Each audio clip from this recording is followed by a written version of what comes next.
To order.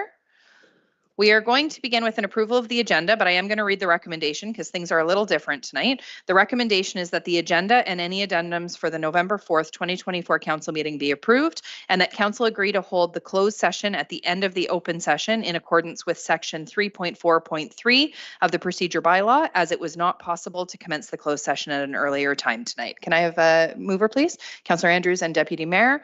Any questions or comments? All in favor? And that is carried unanimously. Were there any disclosures of direct or indirect pecuniary interest tonight? Seeing none, we will move into the singing of our national anthem, and I would ask that you rise if you're able.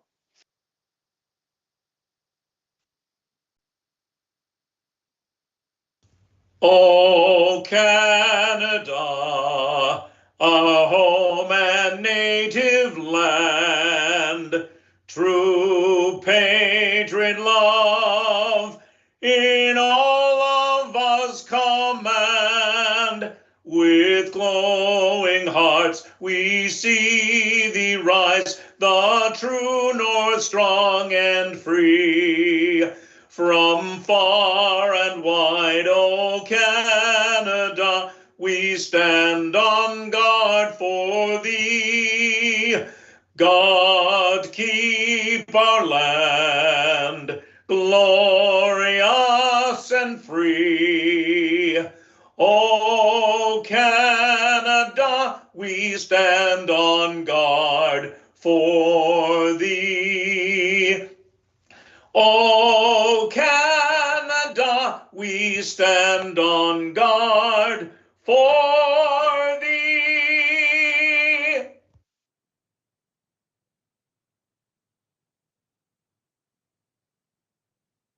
We would like to acknowledge the treaty lands and territory of the Williams Treaty Nations and the Mississaugas of the Credit First Nation.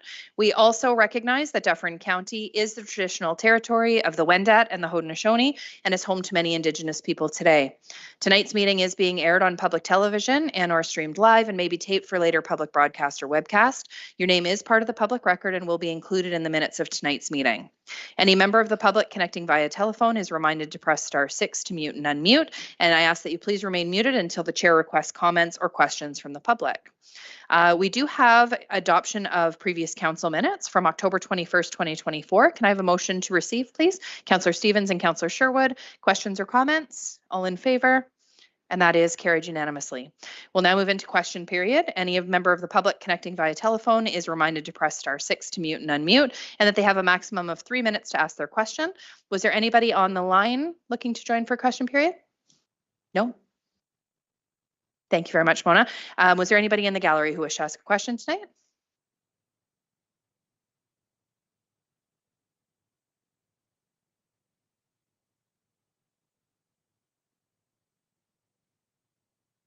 Nope, not yet. Oh, there we go. You've got it. Yes, now, yeah. Name and address for the record, please. Anyway, my name is Nick Gristo.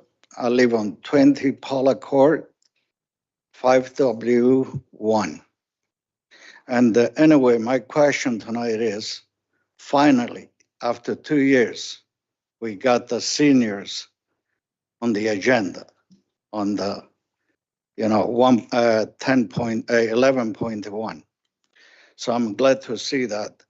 As I stated in the past, the thing I like to see, if the senior doesn't have anyone whatsoever in the unit, this I'll pass it on to staff. Then he's not able to do the snow, but if he has somebody within the household that they can do it, then I don't feel the rebate should be given to that individual. Okay, that's one point in there. The other question I have, going back to Hanson Boulevard, did the staff or yourself, Madam Mayor or whoever, had any discussion with the developer over the piece of land there? Not since the last council meeting where you asked a question, no. But our staff is in constant communication with that developer, yes. They continue to work with them. Do we know when that individual is going to develop the land? I hope it's not 20 years from now, because I don't think those people, they're going to be able to wait 20 years. Because the problem with that is there is a serious problem for the emergency vehicles. For example, the ambulance, the fire department, they have to go all around to get there. And that is a major, major issue. That's why the road needs to be connected. As mentioned during the last council meeting when you asked the question, we all are very aware of what a crucial piece of infrastructure this is. We are all eager to get it connected, and the town staff remains committed to working with the developer to get it done as soon as possible. And the other thing, I know the town doesn't want to spend the money. If you spend the money, you can recuperate the money through the development charges by the builder when he's going to develop the land. Mr. Gristo, we already answered the questions about why we can't build the road for you during the last time that you asked the questions. And it's not just as simple as building the road. There are a lot of complexities with that, including that the servicing for the housing that's going to go in there has to go in before the road can go in. And when the developer is ready to do that, that's when it will be done. And it's economics right now that are preventing them from doing it. And they are eager to get going as well. They own the land. They want to have houses built. They want to do all of those things. And they will. I'm confident in that. Yeah, but the point, I understand what you're saying. My point is, if this individual doesn't develop the land for the next 20 years, that means those people they got to wait 20 years before the road to go. There's no indication that the developer wants to wait that long. They're eager to get it built as well. So thank you for your questions. Appreciate it. I hope not, anyway. Thank you. Was there anybody else in the gallery who wished to ask a question tonight? Okay, seeing none, we will move into presentations, petitions, and delegations. Registered delegates tonight are reminded that they do have a maximum of 5 minutes to address council. I do need council authorization, please, to extend Marianne Love, the consultant who's going to be presenting the compensation review for management and non-union positions. She requires 45 minutes to make the presentation. Councillor McIntosh and Deputy Mayor, all in favor? And that is carried. Marianne is joining us virtually, so welcome, Marianne. I will first turn it over to CAO Smith to do a bit of an intro. Yeah, thank you very much, Mayor Post, and good evening and happy Monday, members of council and members of the public. Fair compensation is a cornerstone in attracting and retaining our most valuable asset, our staff. We want the best, the brightest, and skilled serving our residents in our highly competitive market. Compensation is an important tool. Meaningful work, safe working conditions, appropriate tools and resources, sense of community and team, values alignment, growth and development opportunities, and support of our elected officials are also important. And tonight we are addressing compensation. In Orangeville, we have good compensation practices. We assure our staff that we have and follow those practices. Those practices include ensuring pay equity, internal equity, external equity, and consistently applying other compensation policies to ensure we meet the Employment Standards Act. Our market salary review is part of that and normally occurs once every council term. Conducting it regularly keeps us current, competitive, and is a financially responsible approach. Marianne Love has been conducting these reviews across the province for many years. She's highly skilled and lets the numbers speak. She uses proven methodology in the science of compensation to achieve the results. Although I've not been involved in the detail on this project, I have worked with Marianne on a number of other projects, including following the same approach for council compensation. Tonight, in a well thought out and orchestrated process, Marianne will be taking you and the public through the process that was followed for our SMR. That same process is what we have used historically and one that is tried and tested. And she will also answer your questions about the process tonight. Following that and following the rest of the public agenda, we will move into a closed session where the results of her work will be shared with council. Following that, there will be a rise and report publicly post the closed session with direction to staff to include your direction to inform the 2025 budget. Thank you. Thank you, CAO Smith. I will turn it over now to Marianne, who's joining us virtually. Marianne, over to you. Oh, thank you very much. Now just do a sound check. Madam Mayor, can everyone hear me? We sure can. Okay, that's wonderful. Thanks so much. Thanks for allowing me to attend and for providing a little extra time for me to take you through this summary report. And Madam Mayor, I'm happy to answer any questions as I work through it, or you can hold those to the end. I'll just follow your lead. And I'll take the next slide. Thank you. This is just by way of background. The town completed a compensation review in 2021. That review included a review of internal equity, pay equity compliance, and a review of the competitive pay market. A key output of that review produced a salary grid with job rates or maximum pay rates are reflective of the 60th percentile of a select comparator group. A review was also completed in 2018. And that review looked at the same elements, and at that time, the salary grid targeted the 55th percentile. The management non-union salary grid that we are reviewing this evening consists of 17 pay bands. This grid has been adjusted annually in an effort to account for cost of living increases. And it's clear as an output of this review that the increases have not kept up with the pace of inflation and the competitive and evolving pay market. And so these are the things that we'll need to redress. The job evaluation system has been in place at the town since 2018, and this system continues to support internal equity and pay equity compliance. I was retained in 2024 this year to take a look at the cash component of your current compensation program. David Smith has done a great job in terms of bringing forward a context of total compensation and other elements that are really important in terms of attraction retention. This is just looking at the cash component of your program. In that regard, I was asked to take a look at the competitive pay market, your current pay practice or the percentile target, given the evolving pay market that we're working within. Take a look at our pay equity compliance and put together proposed job rates that are all then moving into the 2025 budget cycle. I'll take the next slide. By way of overview, I started with job facts. So I looked at current job descriptions. Those were provided to me. I completed a custom market study. I used 10 municipal comparator organizations. These comparators were selected having regard to size, scope, a number of indicators. We looked at historic comparators, geographic placement as well.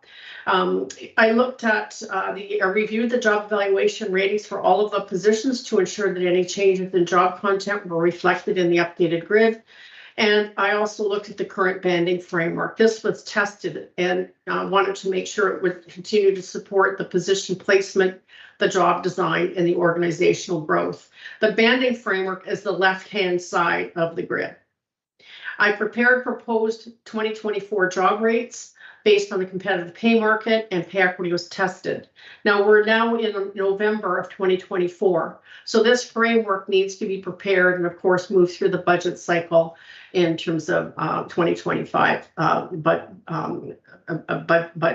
deal with 2025 budget and budget indicators. I'll take the next slide, please. This slide gives us a bit of context for the review. The upper part of this slide addresses principles in compensation that Orangeville has had a long-standing track record of embracing. I'm going to go into those principles a little bit in greater detail on the next slide. The bottom part of this slide really reflects the compensation program elements, and each one of these elements was considered in the review. As I said earlier, we always take a look at current job information, making sure those jobs are effectively evaluated using a job evaluation system, and check for pay equity compliance. Steps 1, 2, and 3 are all internal to Orangeville. Step 4 is when we take a look at how we are paying in relation to the competitive pay market. And step 5 is doing basically a reset and doing an update to put all of the components of the pay structure back together to ensure that it continues to reflect the competitive pay target. Each one of these steps, 1 through 5, are dealing with positions.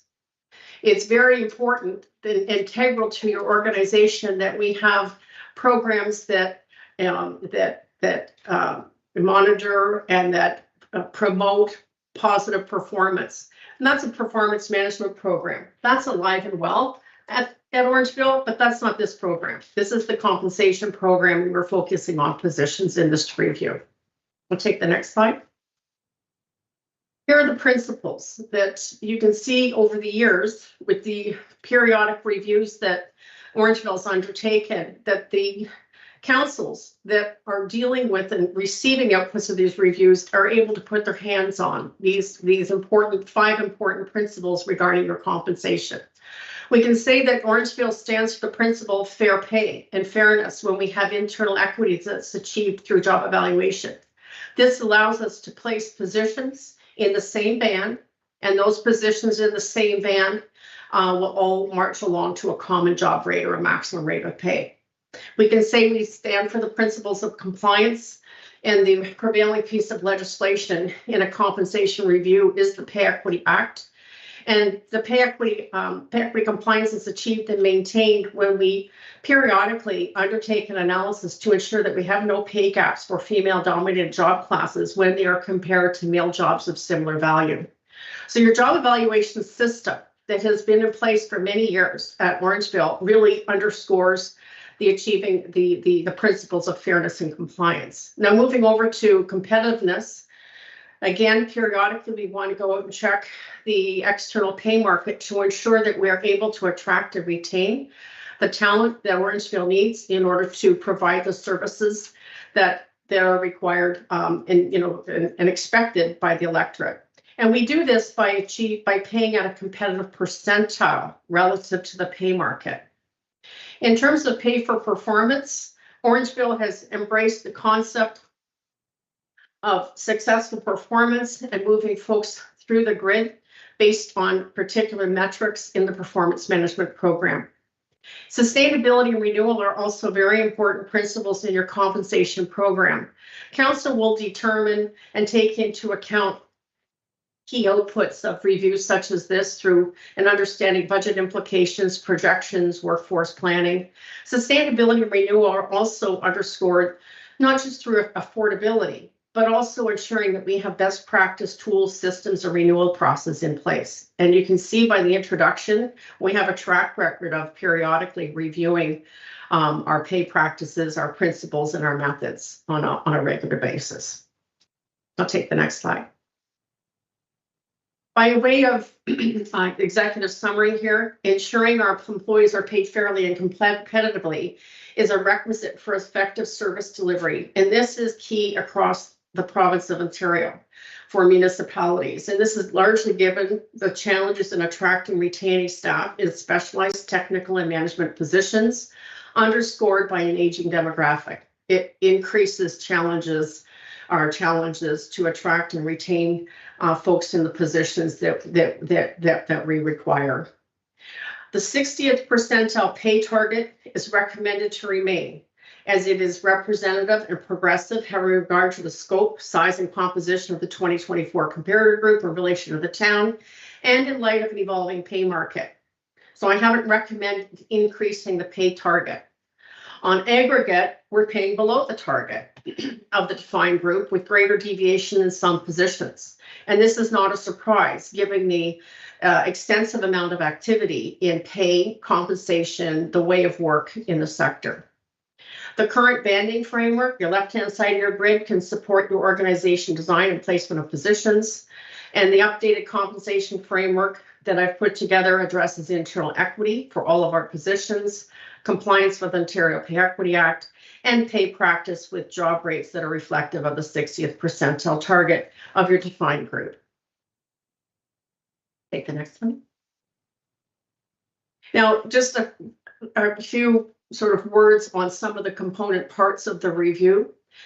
I've made reference to internal equity, and we've maintained internal equity over the years by evaluating new and changed positions using a 12-factor job evaluation system. The current banding framework consists of 17 bands, holding jobs of similar value. The positions were reviewed, job evaluation ratings updated, and also pay equity compliance was reviewed. It's notable that there are no pay equity impacts identified, and this is largely due to the regular and recurring efforts on compensation and evaluation maintenance over the years. I'll take the next slide. Now I'm going to move over to the competitive pay market. As I mentioned earlier, conducted a custom market survey. What that means is we select comparators based on defined criteria. So key criteria that matters, I think, to Orangeville includes your geographic location and your proximity to large urban, economic conditions, certainly organizations with similar service alignment and like services, because this is all run on a position match, and also indicators of size and scope. Also, having regard to some of the comparators we've used in the past, also important. As I mentioned earlier, I think I mentioned 10, actually we used 14 comparators for this review. They are noted here. We've got Caledon, Central Wellington, King, Halton Hills, Richard Stouffville, East Gwillimbury, Bradford West Gwillimbury, New Tecumseh, Orillia, Guelph, and Milton. Also, the County of Brant, County of Dufferin, County of Wellington. All of these comparators were used in the 2021 review, and Orillia was added. So we have a very nice track of seeing how we fared over the review cycles. In terms of the approach, I matched the positions myself to the positions at Orangeville, to similar positions in comparator organizations, having regard to job title, job information, their organization design, and we're always matching our maximum rate offerings to the maximum offerings on the same or similar positions in the comparator group. I always use a conservative approach in the job matching, removing outlier matches so that results aren't skewed. Where it is, I'm able to derive 3 or more matches for a position. I'm able to then run a comparison. We run our comparisons using percentile values. Percentile targets help define Orangeville's relative placement to the defined pay market. In effect, it gives us a sense of where we sit in relation to a ranking, as opposed to an average. The percentile target is a measure of how the positions are ranked in the comparator group highest to lowest. So for example, if I was able to derive 10 matches for an Orangeville position, I could rank order those matches highest to lowest. The 60th percentile target for that particular position match would be the dollar rate, where 60% of the wage rates in the comparator organizations are below and only 40% are above. So the 60th percentile is just a little higher than the 50th. The 50th is the median or the midpoint of that ranking example. Okay, I'll take the next one. This slide and the next couple of slides really give us a pretty good snapshot of how we're faring in 2024. So when we take a look at all of our positions within this employee group or this position group, when we take a look at our annual maximum rates of pay, we can see that currently we're about 2.8% below the 60th percentile target. When we compare our hourly rates of pay, we're about 2.2% below. The difference in those two numbers is really because amongst the comparators, we have some municipalities that use different hours of work for similar positions as opposed to those that we use, the hours of work that we use here in Orangeville. So a slight difference is to be expected. Orangeville is less competitive when we're comparing our maximum pay rates for the mid-level and senior level management positions. This is in keeping with market observations for other municipalities across the province, given challenges to attract and retain talent, and largely due to the shrinking demographic, as I mentioned earlier in my presentation. Some positions are closer to the pay target than others. And this is what happens over in between reviews. So turning this to the positive, a review such as the one we've undertaken here gives us an opportunity to reset and bring all of our positions in and around the previously established target. If we don't do that, then what happens is we perpetuate an inequity in competitive pay throughout the employee group. So as I said, this is an opportunity. We'll take the next one.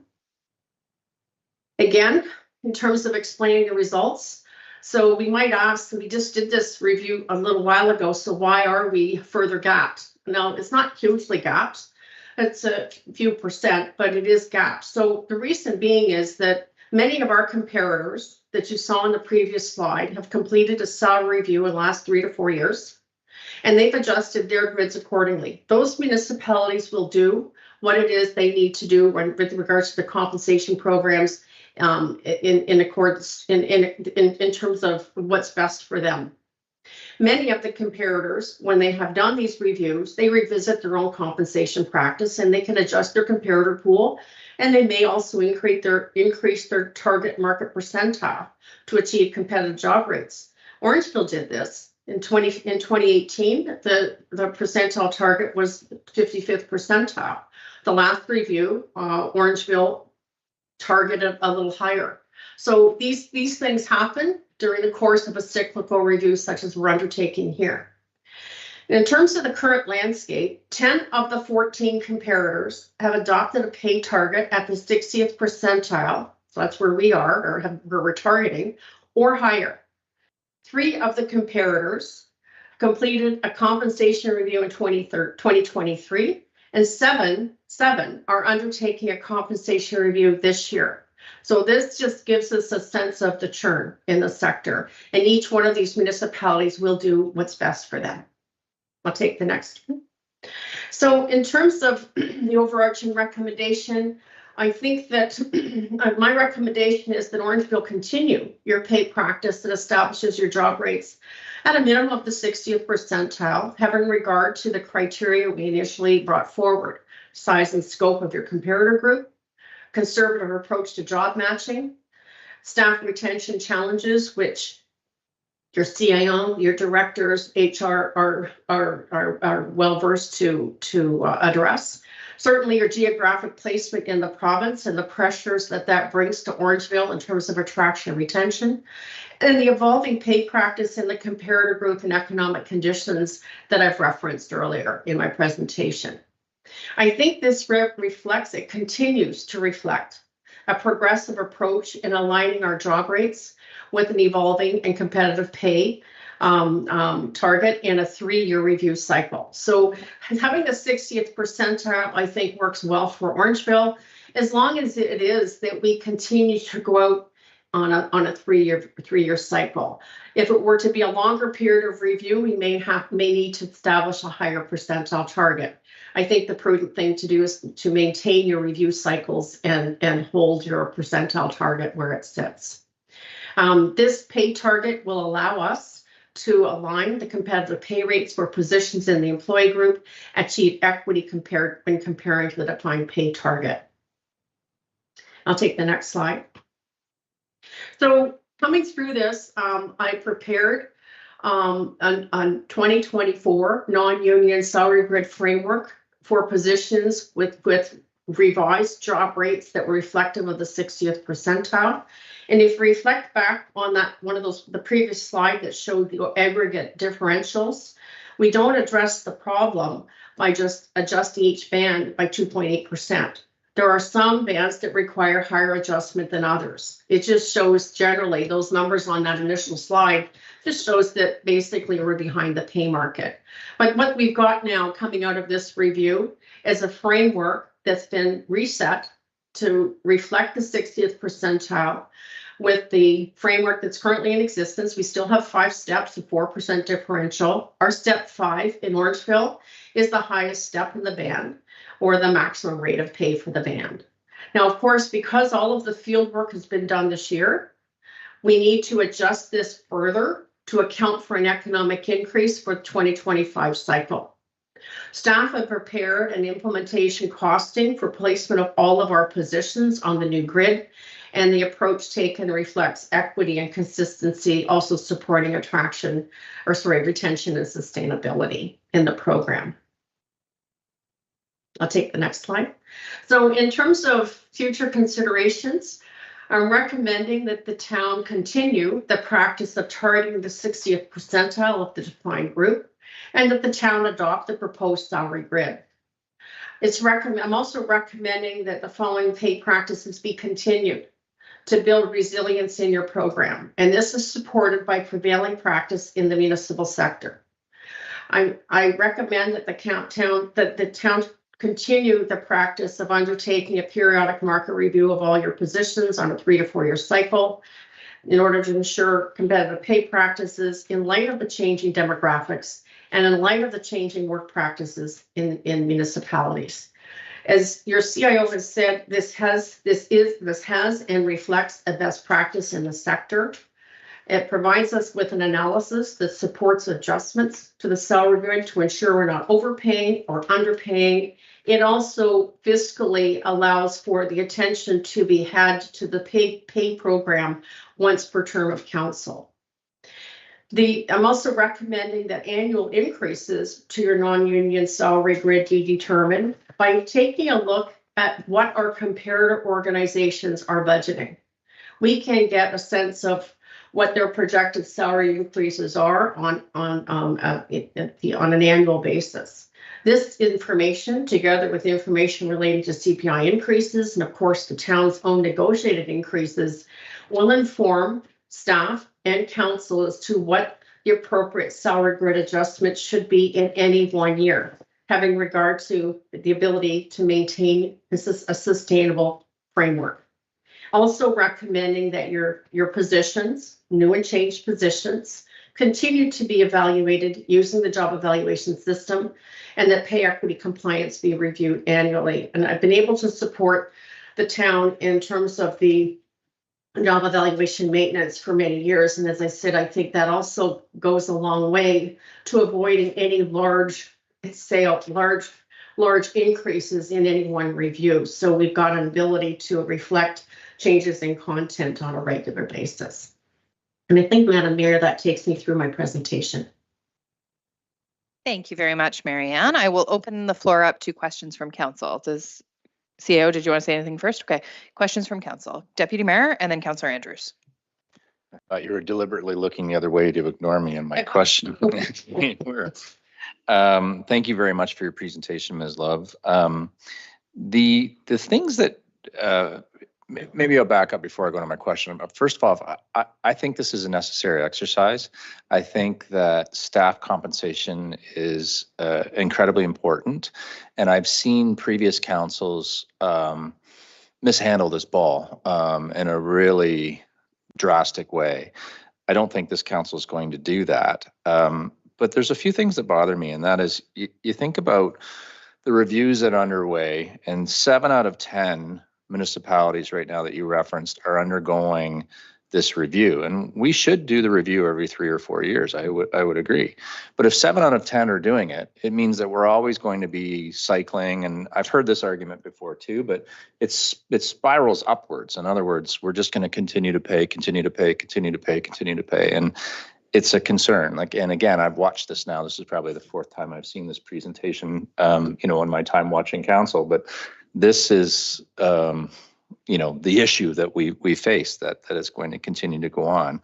So I do agree that pay is important. However, I do think that it's worthwhile people noting, and it's a little bit of propping, but also kind of prodding yourself, CIO Smith, and that is, I think there's other things that we can do on top of this that I really think it's important. And I think since your arrival, Mr. Smith, we've been down this journey, and it is this culture of satisfaction, job satisfaction, respect for each other. I'd love to see us do things that are outside of the box in terms of training, making people feel that they're really valued and their skills and their contributions are important and they make a difference and they're important to us and to the town. And I think we can do that and offer a point of difference that the municipality can offer outside of salary. And I'd really like to see us focus on that even more than we are, but I would agree and I want to make sure that you hear my compliment of the path that we're on. My struggle with this is it becomes a bit of a public relations nightmare. And, I've spent a lot of time with you over the years, Mayor Post, and you think about, I can think of the different positions and I won't name them because I don't want to insult the staff, but why does that individual with that title get that much money? This is ridiculous. We're out of control. What's happening here? And I think it would be good if we also could somehow set up a very simplistic file that explains to folks, here's the title, and it's product transfer engineer, which means you deliver product in a truck. But here's what they do, and here's why it's justified. Here's the training they've had to have. Here's the journey they've been on in their life. And that's why they've got these specialized skills. And that's why they deserve this salary of what it is. And I think there's a component here that we really need to make sure that we're explaining to the public and justifying why these folks are getting it. So in other words, just to sum, I'm not going to buck and carry on here. I totally buy into the importance of the exercise. I just think there's other things we can do, and there's an educational component of the public. And I'd like to see us do all those things as we roll this out. And we'll see what it is. I mean, we have to go in a closed session and see what, we haven't seen what it is, but we'll go from there. Anyway, that's my thoughts. Ms. Love or CAO Smith, did you want to comment on that? CAO Smith? I will just comment. I've been through this process many times. Many times it doesn't spiral up. Many times I've dealt in situations where staff are red circled in certain positions, and that's not normally spoken about publicly, but that's the value of this process. It targets specific positions and looks across the sector to make sure that there's compensation fair across. So that can be an option that happens. I was pleasantly surprised when I saw the number of 2.6%. In my head, I go, we did a market review 3 years ago. We're doing this one. Can't see my hands, but we did one 3 years ago. We're doing this one, and it's going to carry us for the next 3 to 4 years. So there's a 7-year span that we're within 2.6%. And I think that's very defendable to the public. It's not every position. It's skewed in some positions and others, but it's not across the board. So I take your point, Deputy Mayor. Communication is important. I also think we shouldn't be embarrassed or hesitant to compensate our staff fairly and talk about that. That's what they deserve, and that's what we want to deliver. Yeah, go ahead, Deputy Mayor. I just want to make it clear. I agree. If staff, that's what they deserve. That's what the market says. That's how they should be compensated. I just think not everybody is in this. Like I wouldn't understand, XYZ industry. We're in this industry together. So I just want to explain to the people who aren't in the industry what those people do. And that's all I was getting at. Ms. Love, did you have anything to add to that commentary before I turn over to Councillor Andrews? No, I think that CAO Smith covered it beautifully. Thank you. Councillor Andrews? Thank you, Your Worship. And I'd like to again compliment the Mayor, Deputy Mayor. I'd like to compliment you too, Madam Mayor. But you're on the same wavelength for much of what you've spoken about. CAO Smith and also Ms. Love, I also want to thank you for providing clarity that we're really looking at salary, in this particular example of the investigation. But when we talk about pay for performance, the other components that the Deputy Mayor was referring to, I look at tuition reimbursements, other things that are out there. And I know this is not part of that discussion, but it's the other components of what I call pay equity, total compensation. I'm happy to hear where we are. I'm also very pleased to hear where we're going, because I think for us to retain the staff that we have and also attract others that may be wanting to be a part of this organization, we have to do so effectively and properly. Communication to our, the general public, some people don't understand it. They never will, and that's not to be accusatory, but I think that we have to look at ways to ensure that our staff are compensated appropriately. And this whole process, I think, is going to be able to provide that for us. I do have a question for Ms. Love, and I was just curious to find out about pay for performance. You highlighted that in your report. Is it possible, I know that was highlighted that there are 7 municipalities that are still going through some examples of trying to figure this all out for their specific municipalities. But an example for pay for performance, do we have some best practices regarding bonuses? Is that common practice within the municipal world in any way, shape, and form? Through you, Madam Mayor, yes, some municipalities will put in some elements of merit pay beyond moving through the steps. So moving through the steps would be required a successful performance metric or attribution, but also once some organizations, once an individual is at maximum rate of pay, will provide for a re-earnable merit Mhm. So if the program is robust and it's fair and it's well in play, that can work very well. Thank you. Any additional questions, Councillor Andrews? No. Okay. Any additional questions from members of council? No, we're good. All right. Thank you very much, Ms. Love. Appreciate your time today for this presentation. Okay, thank you very much. Thanks for your Thank time you. this evening. Mayor, Thank you. Mayor, I'll just Yes. remind Ms. Love that we're going to see you again in a few minutes. So Yes. Yep. don't I'll go see you far. shortly. Okay. Bye-bye. Thank you. Bye. Okay, so we will now move into the consent agenda. The following items have been compiled under the consent agenda to facilitate a single vote for council consideration. Council may remove any of the items from the consent agenda for individual consideration. Were there any items? Councillor Andrews. Thank you, Your Worship. 10.1.3, the Skills Development Fund Transfer. Okay, thank you. Was there any other items that anybody wanted to remove?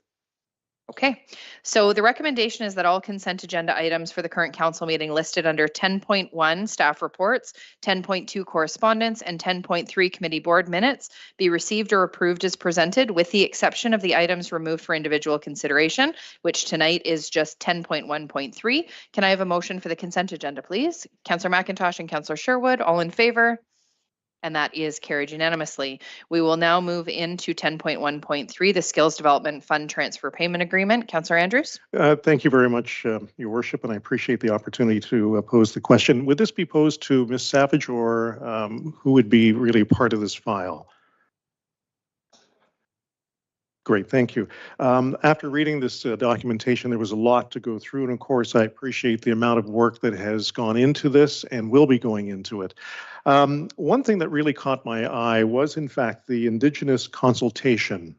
As chair of EDI, I felt that it was important to at least pose this question. And so could I just ask for some clarification on if this is something that will be required as part of this process? Again, it's embedded in the document, and I felt it was important to ask. Ms. Savage? Through you, Mayor Post, Councillor Andrews. Yes, we've been working with the province, who will inform us whether or not we are required to do Indigenous consultation. They will be directing us accordingly. That's it. Perfect. Okay, so the recommendation is that report CPS 2024-74 Skills Development Fund Transfer Payment Agreement be received, and that council pass a bylaw authorizing the mayor and clerk to sign the transfer payment agreement with the Ministry of Infrastructure and the Ministry of Labour, Immigration, Training and Skills Development. Can I have a motion? Councillor Andrews, and seconded by Councillor Sherwood. Any last questions? All in favor? And that is carried. We will now move into notices of motion that were given prior to meeting. We do have one from Councillor McIntosh regarding a snow removal rebate program pilot project. Councillor McIntosh, I will turn it over to you to discuss before we put a motion on the floor.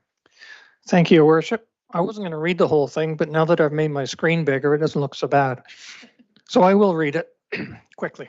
Whereas access to safe and clear pathways during winter months is essential for all residents in the town of Orangeville, excuse me, including seniors and persons with disabilities. And whereas the accumulation of snow and ice can pose challenges to accessibility and safe passage, particularly for individuals with mobility issues, and whereas some of the goals and objectives of the town's age-friendly advisory committee is to consult with residents about issues affecting seniors, provide a forum for seniors to exchange information about current issues and emerging concerns, improve awareness of services available to seniors in Orangeville. Whereas the Snow Angels Canada program provides a tool to connect neighbors with their communities, either looking for snow removal services or to become a volunteer. And whereas several municipalities offer separate programs similar to the Snow Angels Canada program that allow neighbors to assist with snow removal, and whereas a rebate program can provide financial assistance to residents who hire third-party services for snow and ice removal from the driveways and sidewalks during the winter season. Now, therefore, be it resolved that staff be directed to develop and implement a snow removal rebate program as a pilot project for the 2024-25 winter season, and that the snow removal rebate program be offered as a pilot project with a budget of $10,000 being funded from both the Age-Friendly Advisory Committee and the Access Orangeville Special Project budgets, and that the pilot project provide for a $200 rebate to be used for snow removal services for qualified applicants.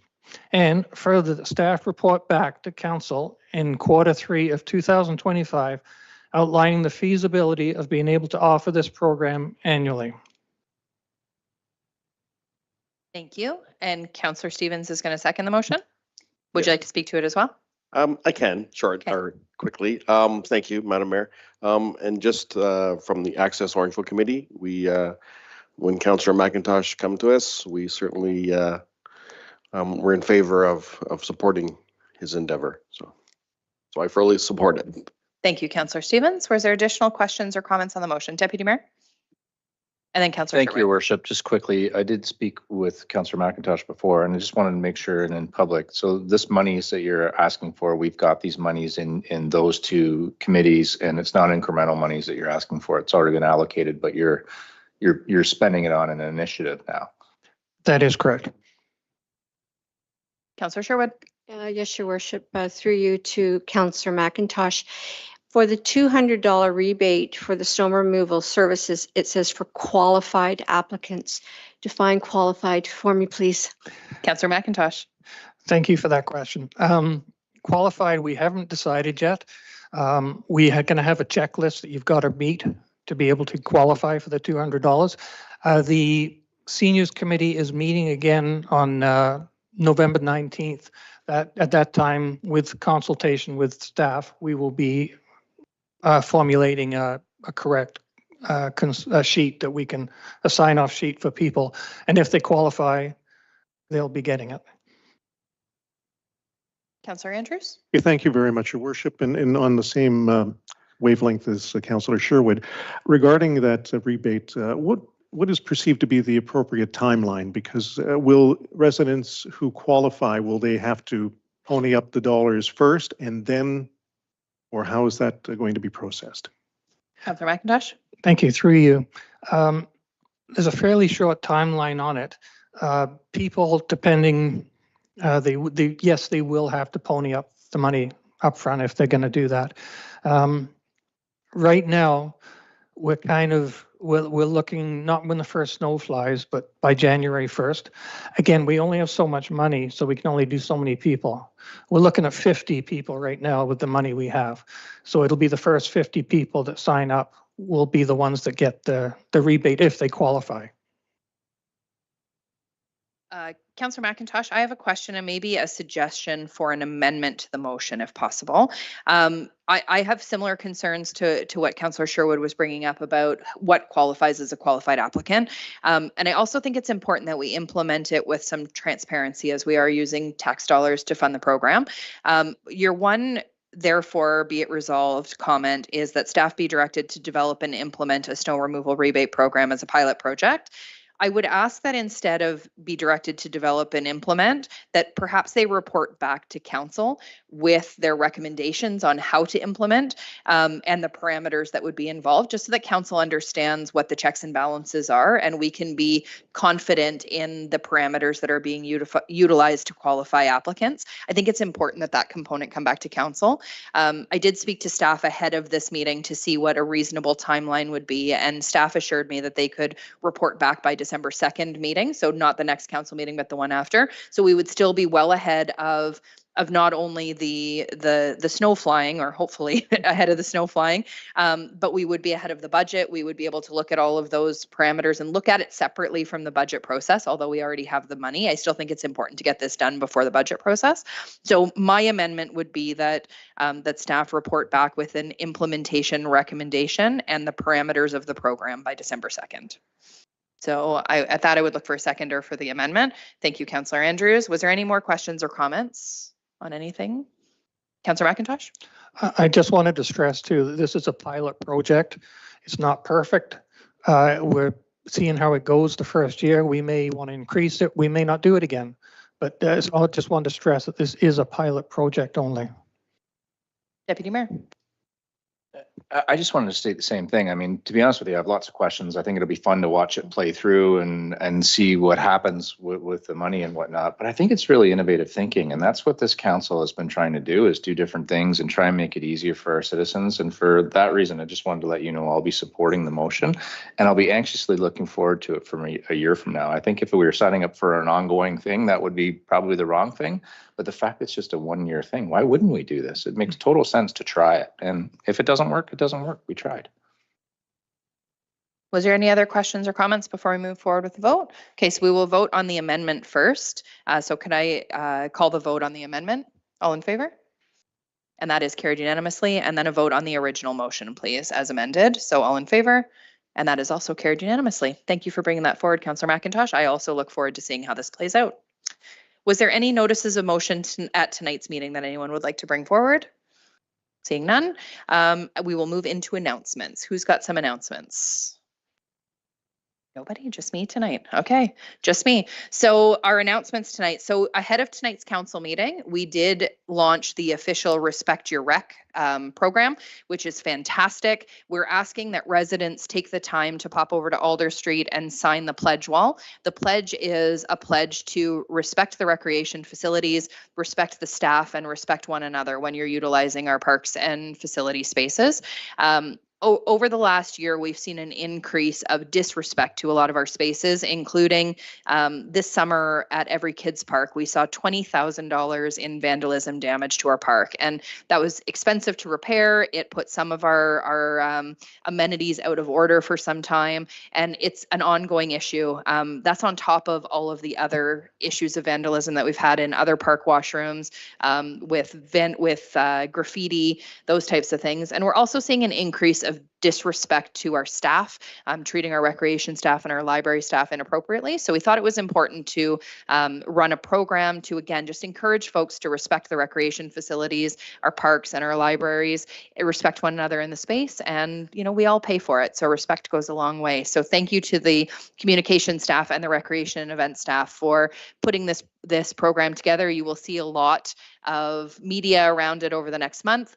Between now and November 10th, you can pop over to Alder Street Recreation Center to sign the pledge wall, take the Respect Your Rec pledge, and you will be given a pass for either a free swim or a free skate for taking that pledge. So we look forward to everybody popping over there. I also wanted to just give a call out that we are heading into Remembrance Day. You'll notice that the poppies have been put back up on the clock tower and they look amazing. The Remembrance Day service, which is hosted by the Orangeville Legion, will be, as it always is, at the Cenotaph behind Town Hall in Alexandra Park on November 11th. So we look forward to seeing the community out to remember and give some respect to our veterans. Last call, was there any other announcements? Councillor Andrews. Thank you. You caught my ear on trying to remember some things. We have so much going on in this wonderful community of ours. I wanted to thank you for your leadership for the event that was held last Tuesday. This was the Mayor's Interfaith Prayer Breakfast. It was one of the most impactful mornings that I have been involved in for quite some time. We had a number of different faith leaders from our community and community at large. And I know that along with yourself, Deputy Mayor Taylor was there. I think we all agree that the opportunity of learning was part of the focus of this gathering, but it was also inspirational from so many different angles. And again, I want to thank you for your leadership on that. Thank you. The thanks really goes to the organizing committee from Westminster Church and Shayla Bella, who had helped put this together. So thank you for that. It was a really great event. Councillor McIntosh. Thank you. On the Remembrance Day theme, I just wanted to remind everybody that this Friday, this council will be selling poppies at the LCBO on Broadway for the whole day. Starting at 10 o'clock, we will be there right till 9 p.m. So we look forward to seeing our community out to grab their poppies from us at the LCBO on Broadway. Thank you for that. Any other announcements? Okay, we'll move into bylaws. The recommendation is that all bylaws for the current council meeting listed under item 14 bylaws be read 3 times and finally passed. The bylaw to appoint Shane Fady as Deputy Treasurer for the Town of Orangeville and to repeal bylaw 2024-057. A bylaw to authorize the entering into and execution of a winter maintenance agreement with the County of Dufferin, and a bylaw to authorize the entering into and execution of a transfer payment agreement with His Majesty the King in right of Ontario for the purpose of receiving funds through the Skills Development Fund Capital Stream Programming. Can I have a mover, please? Councillor Andrews, seconded by Councillor Sherwood. All in favor? And that is carried unanimously. We now need to go into closed session. The recommendation is that a closed meeting of council be held pursuant to Section 239, subsection 2 of the Municipal Act for the purposes of considering the following subject matters. We do have closed council minutes, and we do have Marianne Love joining us again for the 2024 compensation review, which is personal matters about an identifiable individual, including municipal or local board employees. Can I have a motion to move into closed, please? Deputy Mayor, seconded by Councillor Stevens. All in favor? And that is carried. We'll move into closed session.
Welcome back to the open session. We just came out of closed and we have a rise and report. The recommendation is that the minutes of the September 23rd, 2024 closed council meeting be approved and that the confidential information supplied by Marianne Love in closed session as a supplement to the open session presentation and report be received, and that council direct staff to include the results of the salary market review in the 2025 budget deliberations, and that staff proceed as directed. Can I have a motion, please? Deputy Mayor and Councillor Andrews, all in favor? And that is carried unanimously. And we will just have the confirmatory bylaw. The recommendation is that the confirming bylaw for tonight's meeting be approved, please. Councillor Stevens, seconded by Councillor Andrews, all in favor? That is carried, and a motion to adjourn. Councillor McIntosh, seconded by Deputy Mayor, all in favor? Carried unanimously. Thank you for joining us tonight. Have a wonderful evening.